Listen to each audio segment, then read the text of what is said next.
the hardest scene I had to do was at the final scene in The Fly, where I'm just scrolling back to here.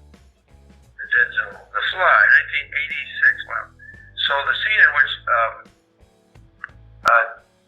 Jeff's character, Seth Brundle, now is in his final stage of metamorphosizing into a fly, and he's climbed from the ceiling, he's basically walking on the wall, doing what flies do, and he meets Gina Davis, or she meets him, I should say, and says, I can't do this anymore.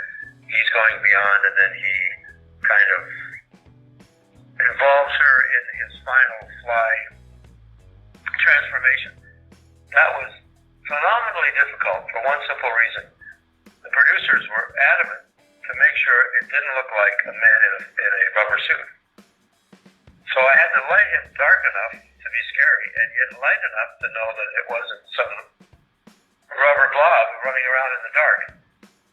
This was on film. So with film, you didn't see the image until after it was processed. The photochemical system. Right now, you can look at a waveform monitor on any kind of screen that you're shooting on HD. Right now, I'm shooting on a mirror, and I can judge exactly how dark or light I can make it. In 1986, I didn't have that option. That was 31 years ago. So you had to use your eye, your light meter, your judgment, and then deal with the what we call the curve, which is the latitude of the film stock. How dark is too dark? I can light it and then read it darker. So we ended up creating shadows. The problem was that Gina was in the scene, and she wasn't in a fly outfit.